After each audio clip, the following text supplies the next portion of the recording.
and how by connecting people to the natural world, Ian Player discovered that you were actually then able to give people what he called a blueprint of understanding what things were and motivating people to protect them. And if I can just read my screen, because I get all these funny little notes in between. Sorry, I just find it hard to see things. And I'm just wondering if I can just move this and not lose you, so I can actually read my screen. So he talked about a new age has already dawned, and that all that is noble in humanity is threatened by the majority's careless disregard for the earth and what it provides. And his contention of the Wilderness Foundation was that the spiritual impact of wilderness is the spark that's needed to motivate people towards a higher level of conservation. So Ian had really spent a lot of time in the wild, exploring and looking at what actually happens to people in wild places. And this started off in a career working on the mines, and then eventually taking over working on the development of one of the biggest canoe marathons that takes place in the world, called the Doozy Canoe Marathon. And I put this in because obviously the theme of our talk tonight is around navigation, it's about rivers. And I thought it just adds another angle to see where rivers play out in different parts of the world, in particular our connection to South Africa. The Doozy still continues to be one of the biggest canoe marathons in the world, and it is a pretty tough experience with lots of things. And there are a couple of movies out, some are documentaries and some are actually sort of dramas about, you know, young black Zulus taking on the Doozy and how this actually changes their world and their lives. And a lot of our history is also based around what's known as the Umfolozi River up in northern KwaZulu-Natal in South Africa.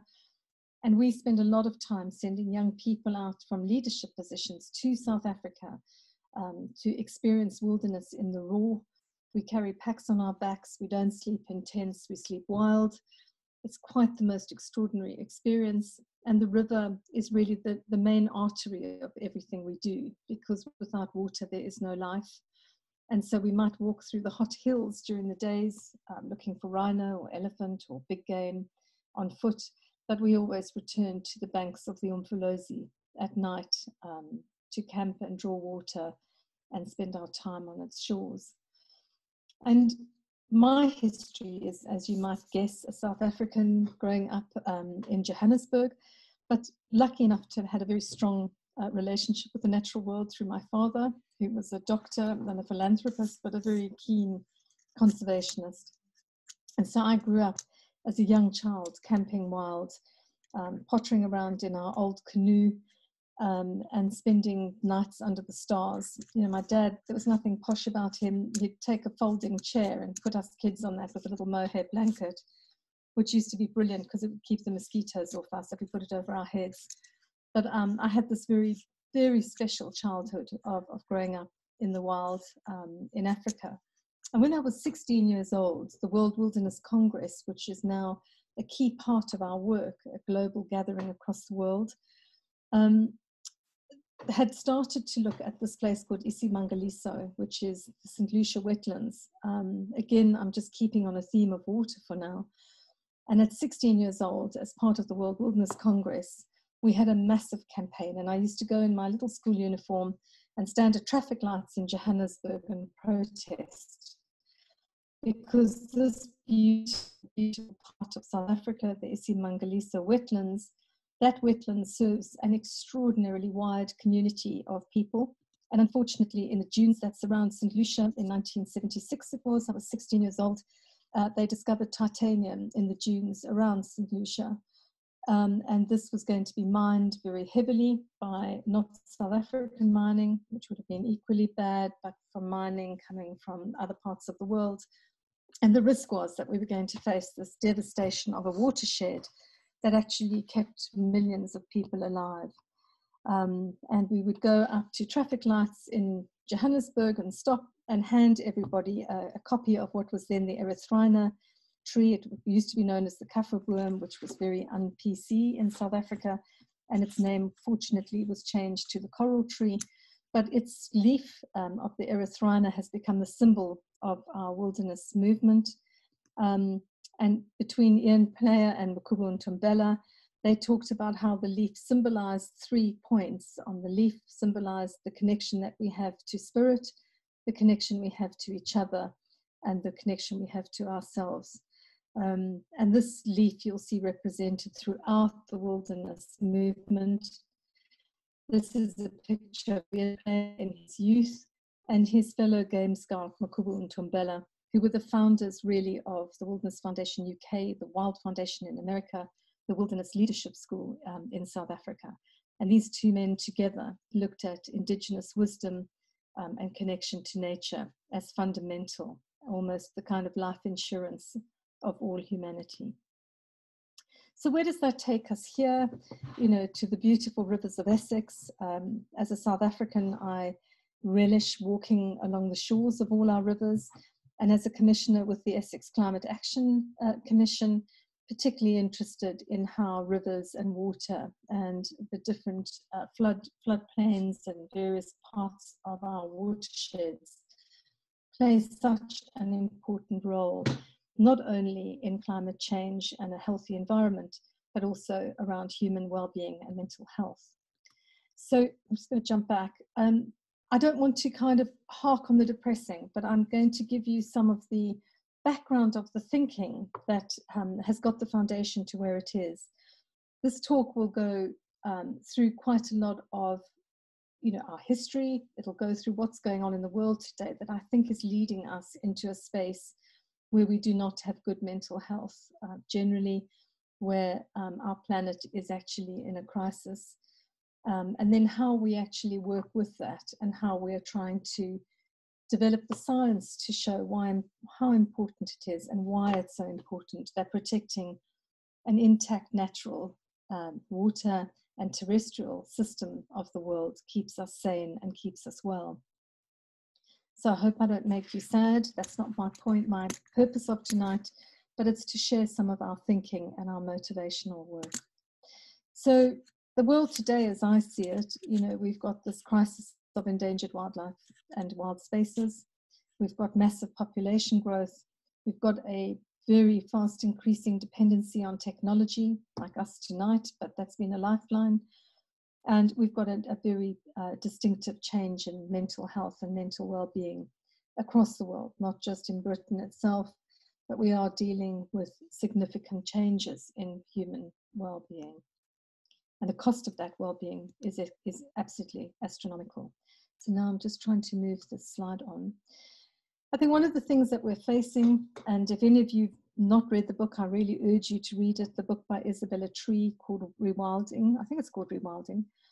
I'm reading it at the moment, and I've always been fascinated by what's actually happening in the planet as we move as a society from human population, from living in rural areas, which gave us a connection to nature, to highly industrialized, much more busy urban environments. You know, when you think about our human evolution, we are in our DNA a wild creature, a social animal.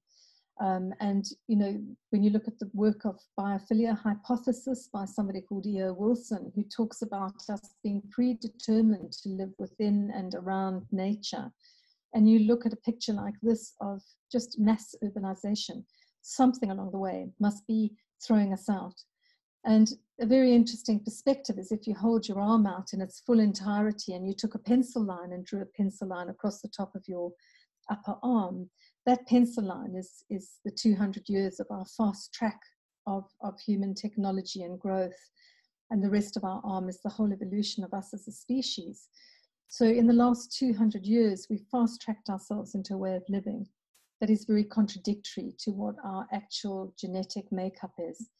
And in my opinion, and the research that I've done, this high level of intensive urbanization is throwing us out of kilter, and we're struggling to survive. And at the same time, and I know this would be of interest to everybody with the Canal Trust, is, you know, the kind of decline and disaster that if we don't step up, if we don't take responsibility, if we don't change some of our behaviors, the earth is actually in dire need of care and attention, with some very significant and very frightening statistics around us. And of course, you know, fresh water, marine life and terrestrial, everything that our lives depend on are in a crisis. So in 2019, I had these statistics. Again, 90% of the world's seabirds are estimated as fragments of plastic. And freshwater fish have got the highest extinction rate in the world amongst vertebrates. So, you know, there are lots of other bits, but these are the bits that I know would really concern you as well. And at the same time, as a result of all of this and our human behaviors, our much less connected understanding of where our electricity comes from, where our water comes from, and all the resources that we use very liberally because we're not connected to them, we are facing what I firmly believe is a man-made climate change crisis on the planet. So one of the areas that I'm particularly interested in, and have been studying it now for several years, my background is that I studied as an anthropologist when I finished school at Stellenbosch University, and then I worked as a researcher at Cape Town University, and then went on in later life to study behavioral change methods like neurolinguistic programming, and then went on to study integrative counseling as a psychotherapeutic counselor. And I still feel that I will never know enough and quest for knowledge on a regular basis. But one of the things that really got me going was Richard Louv.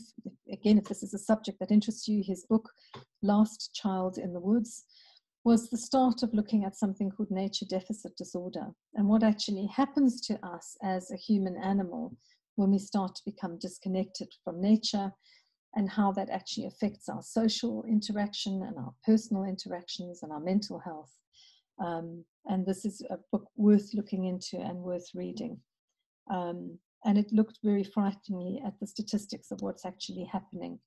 And it looked at how we as a species are changing and evolving. I'm just wondering, after Zooming and typing and sitting at our computers all the time, we'll probably revert back to stage one in our posture. But anyway, that's another matter, and probably a good opportunity for all the osteopaths and physiotherapists of the world.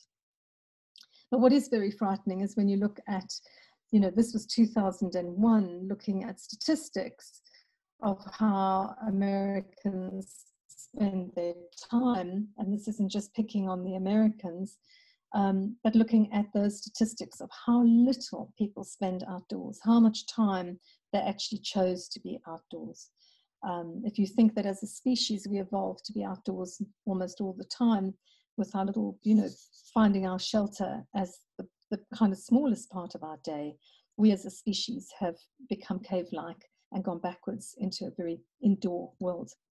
And even more frighteningly here within the UK, and these are recent statistics, you know, that we've got children watching more than 17 hours of television a week, more than 20 hours a week online, mostly on social networking. And we also know, I don't know if any of you watched Panorama last night, you know, the impact of things like TikTok and various social media platforms that young people engage in, and how that is actually eating into our well-being, our happiness, and increasing our levels of lack of self-worth, of self-esteem collapse and depression. I think if I had to be 16, because I'm really sensitive and I have to watch my sensitivity, and I was worrying about my profiling on social media, I think I would not be in a good place. I think I'm a little bit too emotionally delicate, I think, in some ways, to have survived what teenagers survive today. And I don't know how they do it, because their worlds are completely dominated by this. So let me try and get this to click again. Sorry, I'm being a bit slow. Just love that little cartoon. And again, you know, there's been some written work here by Richard Louv. Nature's more a distraction than a reality. It's something to watch, to consume, to wear, and to ignore. And in some ways, I agree. I think we've also grown some people in the younger generation who really do care deeply. We've got the Greta Thunbergs of the world. We've got movements of young people, many who are turning vegan because they don't want to impact on the natural world, and a strong social conscience. So it's not everybody, but I think working with the young people I work with who are vulnerable, who don't know where their next meal might come from. Their ability to really take on nature and how to protect it is way beyond where their survival level is at the moment. But I think also for many people whose worlds are dominated by affluence or showing wealth or feeling upwardly mobile is where they need to be and how their life is made that way. Often nature is not something important. It's something to watch, consume, or wear. And I do think that David Attenborough's made some significant impact across the board in his recent films. And that is starting to really vibrate with people who weren't being vibrated before. So obviously I've tried, to try and make as much of a connection with the work that you all love and are connected to through your volunteering and commitment to the rivers of Essex and the catchment areas and the navigation. But this was a scary statistic that I found looking at the state of England's rivers and doing some research. And I know that this is something that will be of deep concern to all of you, and that's why you do the work you do in your extraordinarily committed volunteer teams, of which we're extremely grateful to you. So hang on, I'm just going to go back if I can. So while we're having this kind of breakdown of the rivers, while we're actually looking at the mental health decline in people, we're also seeing other aspects of our wildlife decreasing. And I'm kind of very interested in, if I had another life maybe, or I could find the time for a PhD, to actually look at the correlations between the decline of the natural world and the decline of our health. And then, of course, lo and behold, here we are with our little beautiful, I must say it's very beautiful, but not beautiful in action, pandemic by COVID that we're all dealing with. And in some ways, it's brought some extraordinarily wonderful connection to nature. I mean, I live in Little Baddow, so I know you will all nod wisely when I tell you how impossible it was to get past Paper Mill Lock during the summer months. Even under the height of lockdown, it was heaving with people jumping in the river from the bridge, playing, partying, and having a blast, basically. The yellow lines are making a difference, but it was also kind of a contradiction for me to see so many people there and life so hard to navigate around it, but also the joy of seeing so many people having unadulterated pleasure from the beauty of water and the place. And things like wild swimming have gone through the roof, and people really promoting wild swimming all across the world. And I've seen many, many people swimming in our rivers here as well. But as I said, Paper Mill Lock, this was kind of a beach during lockdown as well. There was this quest for people to connect with water and that heat. It's a natural thing to do. And most of us go abroad to connect with water somewhere. And so we were very lucky to have the summer we did where people could interact with English weather that was making going into water a relief. But with it came an overpopulation of people on limited resources. From a mental health point of view, COVID has brought some massive challenges. It's separated us from each other. It's made us suspicious of each other. It's made us nervous of other people. And I don't know about you, but I watch television programs and I'm sort of taken aback at how close they are and how many people they've kissed, because the world has changed. And I think it will probably never be the same again. But good human well-being comes from connection and belonging. And what COVID's bringing us is a distancing and a disconnection. And we are seeing it over and over again with young people that we work with. Some who've not left their homes or their bedrooms for 6 months, some who spend their life gaming, it's the only social interaction they have, and some who are terrified of death, they're terrified of losing their families, and the world is a very scary and very lonely place for them. So pre-COVID in the UK, we already had very high levels of mental health decline. 1 in 4 people will experience a mental health problem each year. Many people suffered from depression, and a lot of people were in contact with the mental health services. After COVID or during COVID in statistics in August. These were statistics from Mind. That more than half of adults and 2/3 of young people had said their mental health had got worse. Seeing people became a big issue, and boredom and loneliness became very, very heightened. We've also seen coming through our doors an increase in suicidal ideation, self-harm, unfortunately domestic violence, family breakdown, anxiety, depression, etc. So when I said to you that some of the young people we deal with are struggling away just to make their lives function, I like to think about Maslow's hierarchy of needs, that actually our connection with spirit and our connection with a better environment, unfortunately, comes at the top of the pyramid. You know, we need to have our needs met as much as possible before we're able to be generous, before we're able to consider other things. And actually, I think the environment and nature really need to come right down at the very base of Maslow's hierarchy of needs, because without healthy water and river systems, we actually cannot survive. But at the moment, I'm unfortunately feeling that the whole idea of the environment and putting work into the environment in terms of government priorities, I'm feeling quite controversial about that. At the moment, the government's talking about build, build, build, which is going to have a dramatic effect on the green space of Essex, but people need housing. And I'd like it to be green, green, green, personally. I think we need to put much more emphasis from a government level on this, but that's my personal view. And I'd rather it was a basic need than a self-actualization. But that's just the way it is at the moment.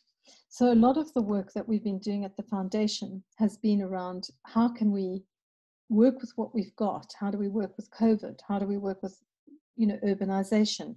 How do we work with build, build, build? How do we work with people struggling to survive? And show how connecting with nature and the natural world is actually a very simple, easy way to actually improve everything about our elemental health, is what we call it. And so for many, many years now, since 2003, we've been doing the research into what actually happens to us when we connect with nature, and how does that actually give us a mind that is greened and fresh and healthy. And one of the things that we offer a lot of is love. So we don't just work with nature, we don't just work with people, we form a kind of a hybrid organization that looks at nature and the environment and wilderness and people and society and community together. And actually, I remember going to a talk, and I think it was Simon Barnes, who writes the nature column in the Times, said, I'm now going to use a really bad 4-letter word. And everyone was like, oh, what's about to come? And he said, it's the word love. And how important it is that love is in our relationship with each other, with ourselves, and with the natural world around us. So how do we as an organization at the Wilderness Foundation work? What goes on in our little world that we live in? We're based at the moment at Chatham Green, which is between Chelmsford and Braintree. We're very lucky to be on a 400-acre farm owned by Stratton Parker Farms. We've got a little bit of water, we've got pond dipping platforms for children, we've got woodland, and we've got open space. And beautifully, we've got the Essex Way, which sways its way through our land. And so all of our programs and projects happen around Chatham Green. And then when we do our bigger extended journeys into wilderness, we either go to Scotland or Wales or Dartmoor and find, or we use the sea, or we use your rivers. So we are always seeking out wild, quiet places that we can withdraw to as a small group to explore a connection to nature and to see how it helps people feel better about themselves. So in a normal year, we have around 6,000 children come onto our site at Chatham Green.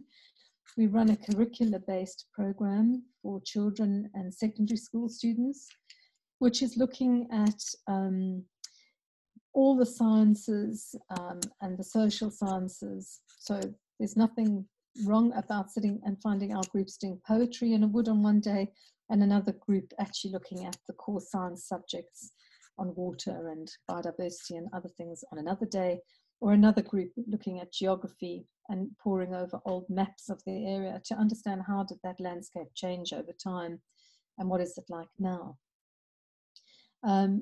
And we're also working quite extensively with running groups that have special education needs, and that's become quite a priority of our work.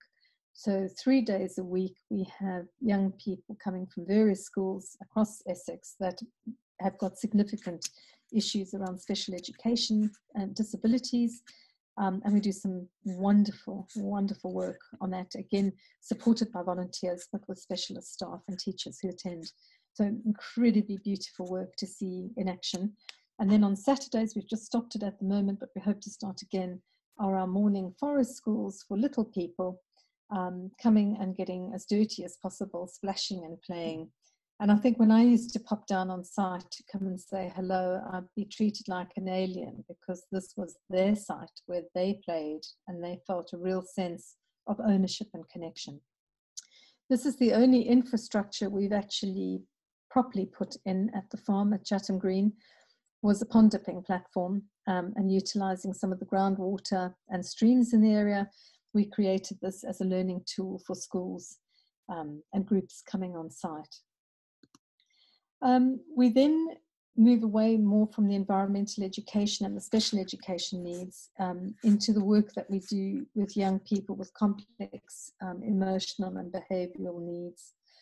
So we run a couple of programs at the moment, one, and we've been running the Out There Academy, I think, since around 2013, 2014. We took on this project as a result of doing some research with all the agencies that work with youth and risk and Essex County Council, and said which was the most significant age group to work with.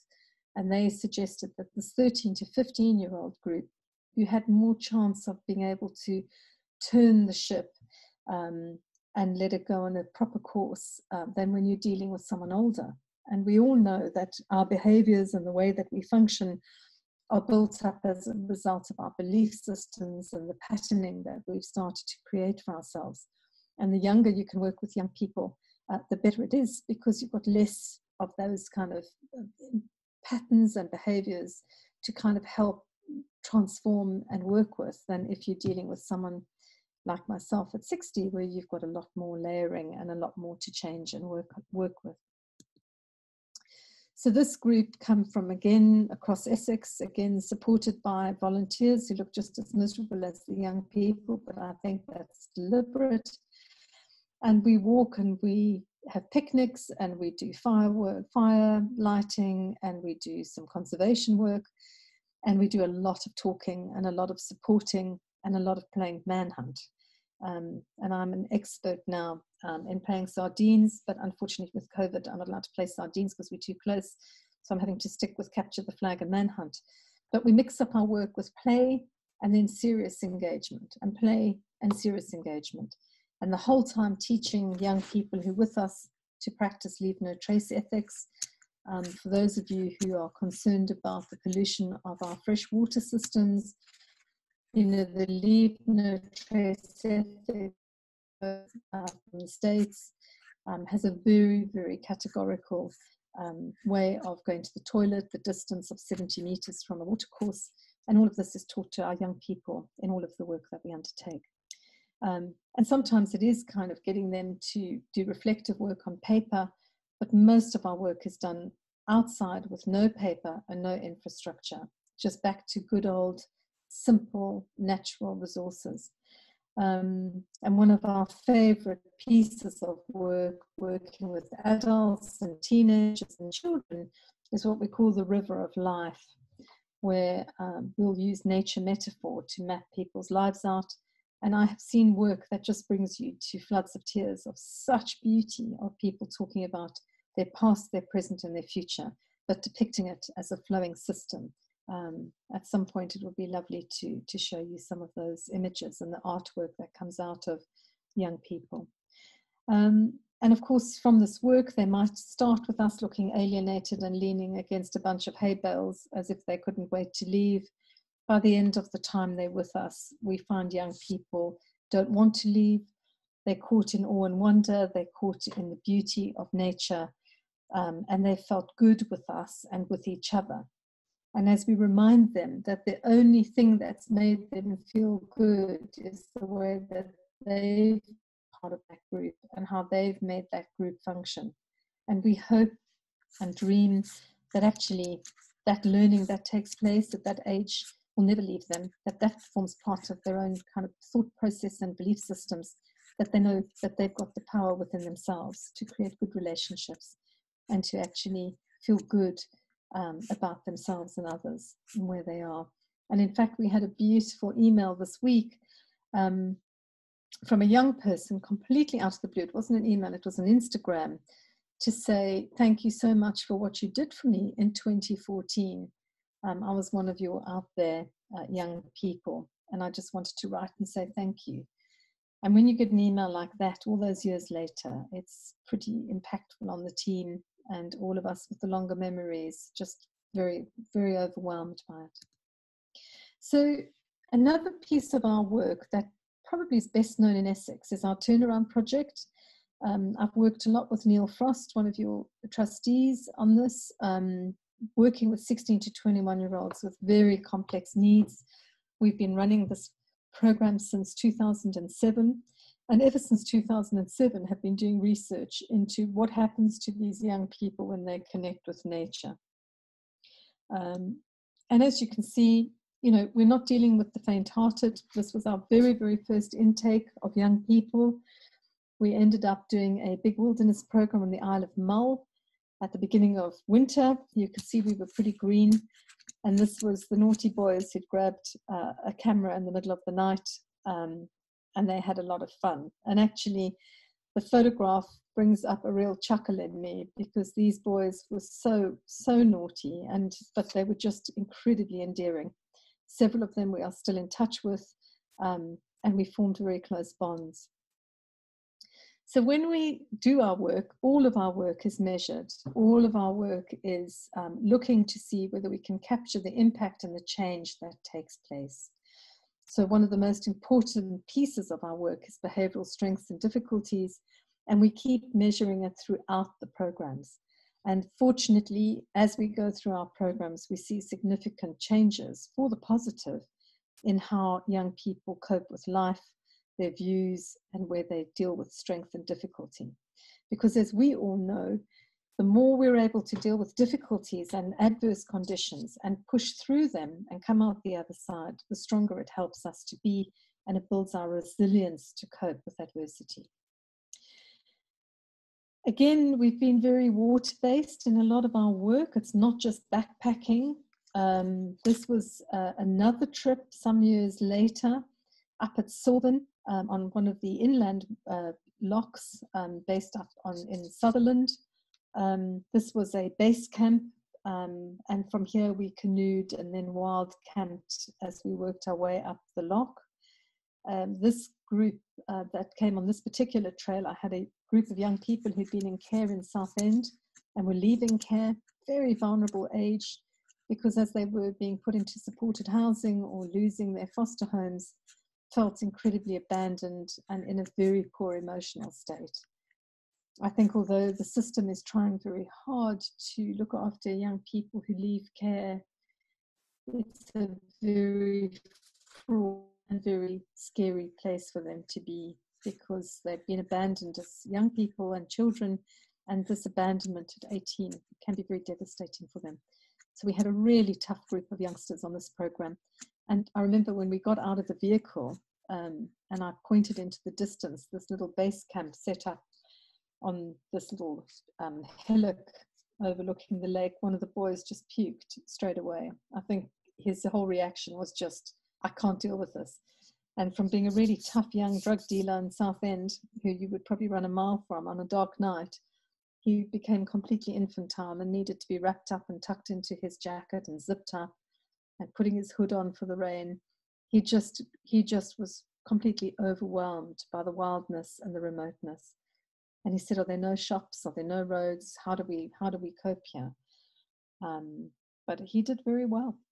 You don't have a choice really on trail. You need to push through, and that's why it does such magical work at times.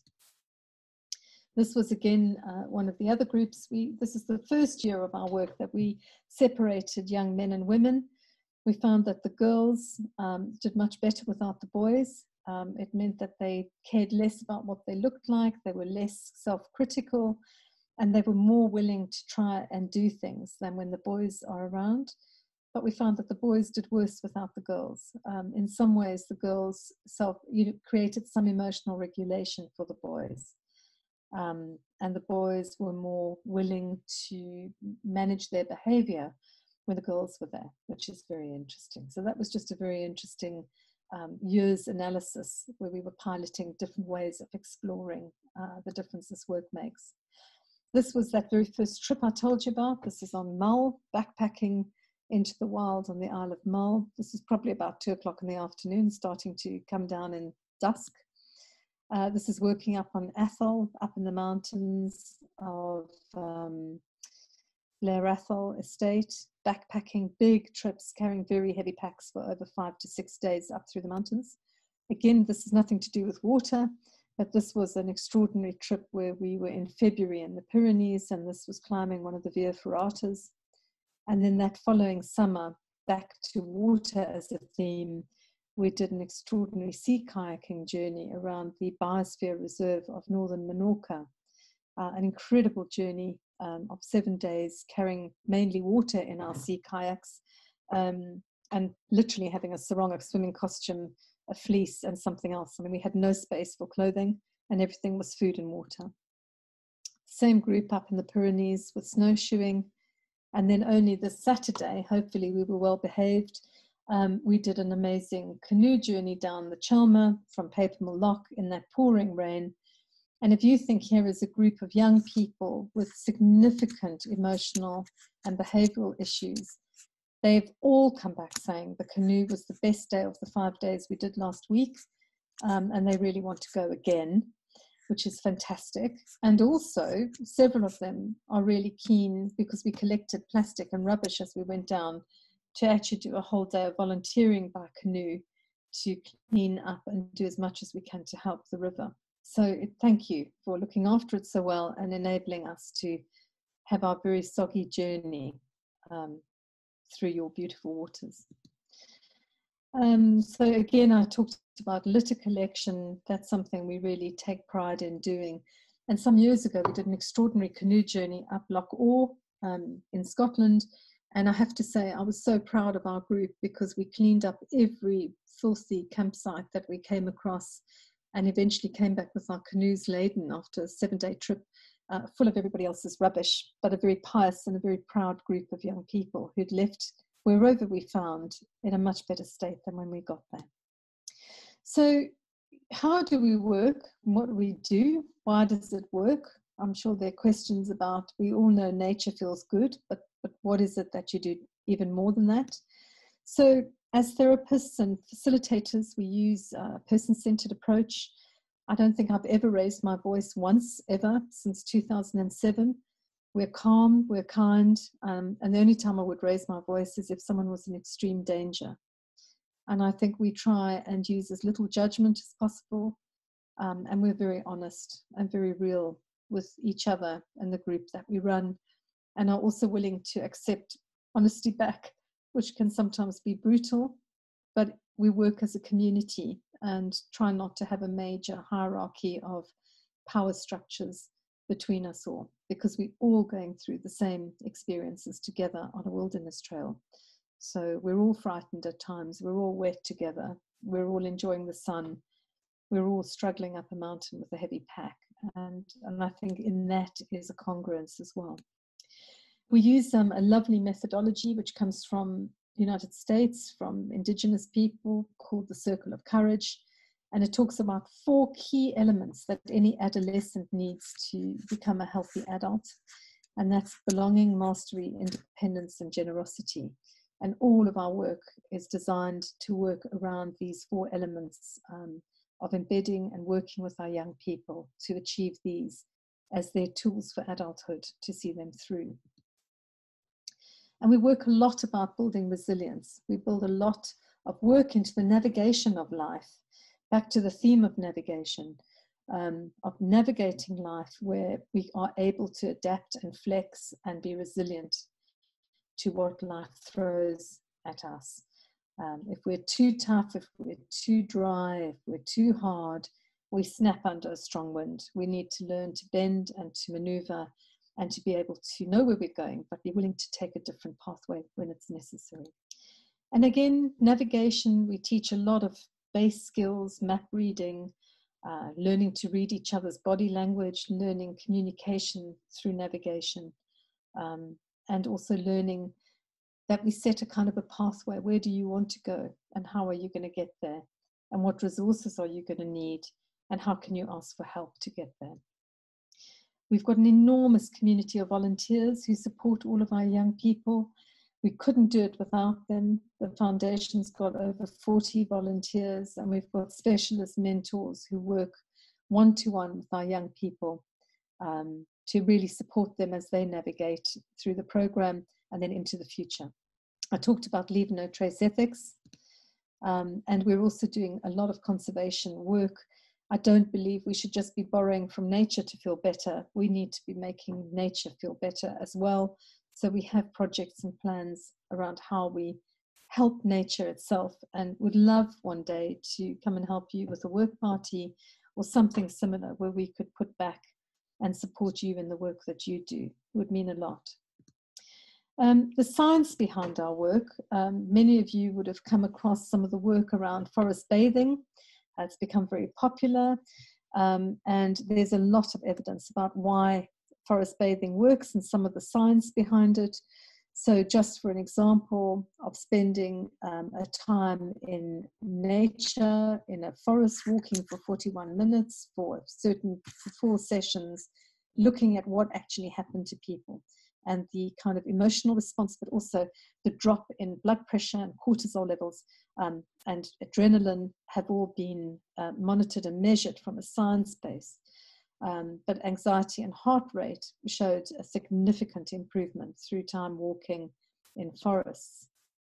And then we come to one of the main drivers of wilderness therapy. You know, the one thing that, if you read all the history and all the early writings about wilderness and nature therapy, it's about a sense of awe and wonder.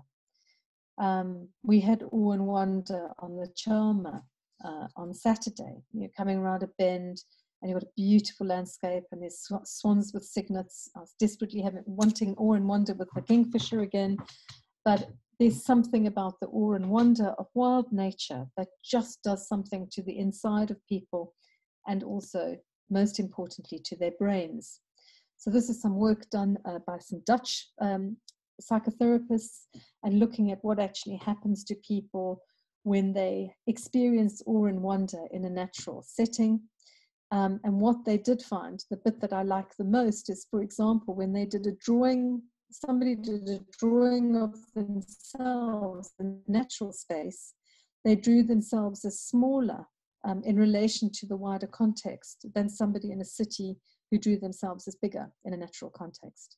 It also helped us to stop churning over problems. One of the biggest problems of anxiety and depression is this rumination, and it inspired generosity and a correction to others. It also gave ego dissolution, which is what I was talking about, where people draw themselves as much smaller. So some fantastic proper mapping of what's happening when we spend time in nature. Then there's some very interesting work around something called attention restoration therapy. It's something I am fascinated by, and reading and exploring and learning as much as I can.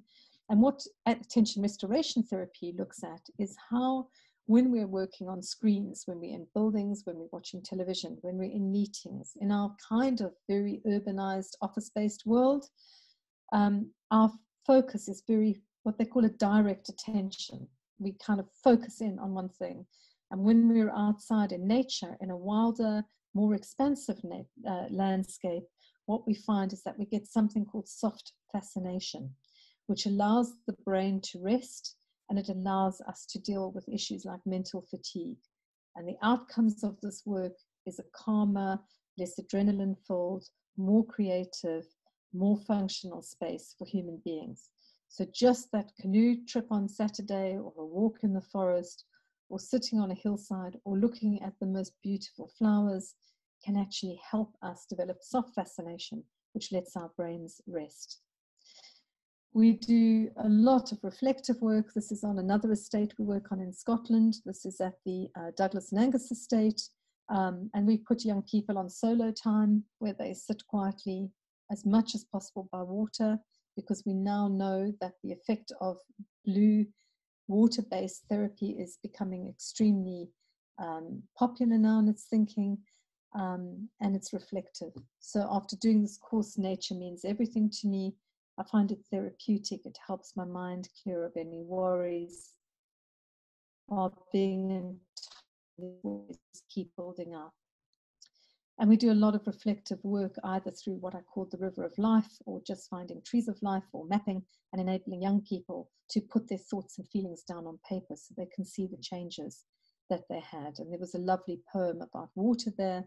And one other young person had said, lost in silence, staring beneath the water, seeing life under the running water and hearing the wind. We build pro-social behavior, helping, supporting. These are volunteers on trail with us on Athol. And we do a lot of shared eating, shared animal social behaviors where we care and look after each other but cooperate. We bring in a lot of celebration. We often have the great and the good of Essex with us to come and celebrate the success of young people as they come through our programs. And this is just another whole range of other kinds of research that have been done. One of the most important pieces was the work by Ulrich in 1984, who showed that if you put photographs and pictures up of people of nature to people who were in hospital, they showed a significant recovery. That work of Ulrich is now being taken into a relationship with water, rivers, and the sea, and they're starting to explore this whole idea of what they call the blue mind ethos, which is being researched quite extensively at the moment by a guy called Wallace Nichols in the States, and it's also being followed through by the European course for environmental and human health research. So watch the space. They're saying that within the next 10 years, the idea that water is medicine will be quite mainstream. So I think your work is at the kind of nub of some very, very important work on mental health. Very quickly, just some of our research. Again, you could see we've measured before and after on our programs, before sailing, after sailing, again showing significant improvements after the wilderness experiences in their moods, changes in self-esteem over that period of being with us. We can measure what made the difference and how their self-esteem grew in the program. And the good news is we've researched those same young people 3 years later, and they show a consistent improvement in their self-esteem. Although life goes up and down like the waves on the sea, they've shown a continual self-esteem enhancement. Again, behavioral strengths and difficulties and hopefulness. One of my most favorite things that I research is how do we feel more hopeful? And at the moment with lockdown, I think many of us are not feeling very hopeful. So go for a good walk along those beautiful river courses and hopefully you'll feel more hopeful. And of course, we've shown significant improvements in human well-being and a range of factors. Just going to move on quickly. So ultimately, I'm coming to the end of my talk now. We're looking at a pro-environmental brain. We're looking at a sense of well-being. We're looking at a sense of social functionality. And at the end of the day, it's all just down to actually living a good life and feeling happy, but making sure that that good life and that happiness has as much involvement in making sure that the earth and the beauty and the biodiversity that we've inherited and are custodians of is kept healthy and in well-being and able to function at the best that it can. So thank you very much for listening. It's very strange to do it on Zoom. And William, I imagine you probably may have questions. And if anybody wants to be in touch or to email, you can just email me at jo@wildernessfoundation.org.uk. Love to chat, love to share some of our research and what we're doing. Okay, well, if anyone's got a question for Jo, if you'd like to unmute yourself, hopefully everyone won't do it at the same time, and we can have a short discussion. Maybe I have to press you all, sorry. Hi William, it's Hazel. Hello, yes. Hello. Hi Jo. Hello, hi. Hello, I thought that was brilliant. Thank you very much indeed. And you said you've got 40 volunteers. Do you need any more? Because we do always want volunteers. At the moment, we've got quite a lot of mentor volunteers, but we're still doing more training. And so if you're interested for either nature-based volunteering or working with young people, do get in touch, Hazel. We'd love to hear from you. I will do. Thank you. It sounds very interesting. Thanks very much. I think you might have started the battle of volunteers here, Jo, with volunteers being pulled in two directions now. Yeah, well, we can bring them back to you, you see. We could do a virtuous circle. Okay, John, I see you've unmuted. Did you have a question? Yeah, I know that to establish phenomenon like self-esteem, you have to have measurable data. How do they do that with the timescales available to them on these outward bound ventures? Right, so we work with several universities. Our main partner, John, is Essex University with Jules Pretty's team at Essex in the School of Biological and Social Sciences. So we use peer-led measures of questionnaires. So we do our own questionnaires within the foundation using something called an outcome star type model, where we'll do it before and after, and it'll have things like respect for myself, respect for others, respect for nature. It'll have a range of things like physical health, feelings of happiness, or etc. And these are presented on Likert scales, are they? Yes, so I think we do our own, and we come up with our own percentages and values, but Essex University use peer-led review. So there's somebody called the Rosenberg self-esteem analysis, which is a peer-led questionnaire, and that actually looks at self-esteem. And then we've got a different set of questionnaires on connectedness to nature, again coming from a peer-reviewed global measure. And then what Essex do is they crunch those numbers together. So what we can demonstrate through that research is that the more connected you feel with nature, the higher the improvement in your self-esteem, and these different factors we're looking at, like mood, strength and difficulty, resilience, hopefulness. And actually, so we've been able to pivot the two together to show what difference that connection to nature actually makes. And then in 1 year, we actually did a control study. So we actually did a control group of young people who didn't come on the program and against the group that did. So, you know, there are many gaps in the research, particularly some of the science around attention restoration therapy, but it's a growing field. And I've just had some fantastic discussions with Exeter University, who are driving the field of blue therapy and water-based therapy, and hoping to do a lot more work with them on the work that they're doing, because we do use water a lot in our programs. And particularly as my knees completely messed up, the canoe journeys and kayaking journeys are working really well for me as the therapist leading some of those. So I'm not too keen on carrying my 18 kilo pack up a mountain at the moment, but I can canoe and kayak. Yeah, thanks.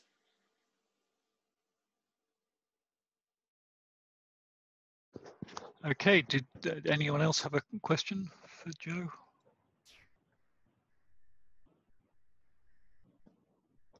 It seems like not, William. Silence, yes.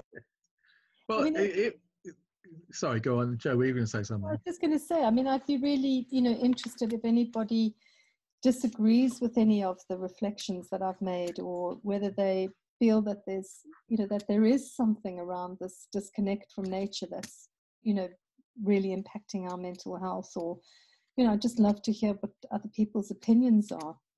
Doesn't necessarily, my reflections are not everybody's, but I'd be very interested to know whether that resonates or not. I think with us, Joe, you're sort of probably speaking to the converted to some extent, but I think it's very valuable for us to, sometimes we get involved in the sort of minutiae of organising the trust affairs from day to day, and I think a talk like this is very useful for helping us to reconnect with why what we do is so important. So it's not really a question, but thank you for your talk and sort of what you're doing.